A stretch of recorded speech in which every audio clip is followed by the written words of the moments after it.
지금부터는 저희 뉴스룸이 지속적으로 접근하고 있는 세월호 7시간에 대한 문제입니다. 왜 이렇게 지속적으로 접근하냐에 대해서는 더 이상 설명드리지 않아도 될 것 같습니다.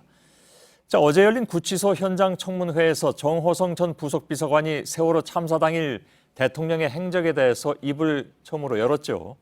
당일 대통령은 관저에 머물렀고 매우 피곤해했다라는 것이었습니다. 하지만 그날 관저에 누가 있었는지에 대해서는 대통령의 사생활이라 말할 수 없다고 얘기했습니다. 결국 세월호 7시간의 의혹은 대통령 스스로 밝혀야 하는 이른바 사생활이 돼버렸습니다. 그동안 저희 취재진은 청와대나 대통령 입장과는 별도로 세월호 7시간 의혹과 관련해서 당시 자료와 정황을 분석해서 추적해왔습니다.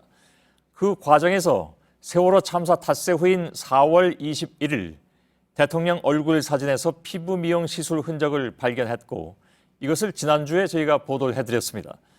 그런데 취재진이 대통령 사진을 추가로 분석을 해본 결과 세월호 참사 바로 다음 날인 17일 사진에서도 21일과 같은 그런 똑같은 부위에 동일한 자국이 있는 것으로 확인이 됐습니다. 지난번에 보도해드렸던 17일의 사진은 멍자국만이 보였지만 이번에 새로 발견된 것은 21일에 보였던 주사바늘 자국이 17일에도 발견됐다는 것입니다. 즉 만일 시술이 실제로 있었다면 바로 전날인 참사 당일이었을 가능성이 높다는 것이기도 합니다. 윤세민아 기자의 단독 보도부터 보시겠습니다. 세월호 참사 하루 전인 2014년 4월 15일 오전에 열린 국무회의. 그리고 엿새 뒤인 21일 수석 비서관 회의. 박근혜 대통령 얼굴 왼쪽 턱에서 15일에는 보이지 않던 주삿바늘과 멍자국이 21일 사진에 나타납니다. 사진을 분석한 성형외과 전문의들은 미용시술 자국이라고 입을 모았습니다. 거기에 어떤 주사바늘 자국인 것 같은데 그 주변으로 뭔가 약간 좀 부어있는 느낌이 살짝 있었어요. 4월 15일과 21일 사이에 대통령의 미용시술이 이루어졌을 가능성이 제기되는 대목.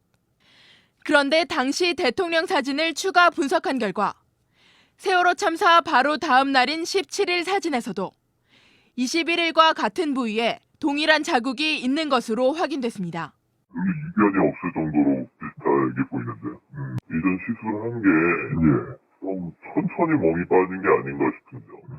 당시는 박 대통령이 사고 해역과 진도체육관을 찾은 날이었습니다. 마지막 한 분까지 구조될 수 있도록 최선을 다하겠습니다.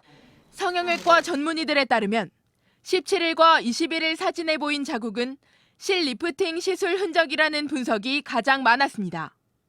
이거는 밑에서 이렇게 살짝 굵어져 있던 실이 피부를 뚫고 나온 거라고 봐야죠.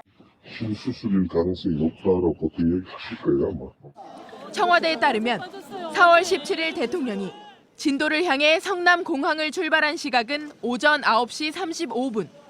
4월 15일 사진에서 보이지 않던 자국이 17일에 발견된 만큼 세월호 참사 당일 또는 그 전날에 해당 시술이 이루어졌을 가능성이 제기됩니다.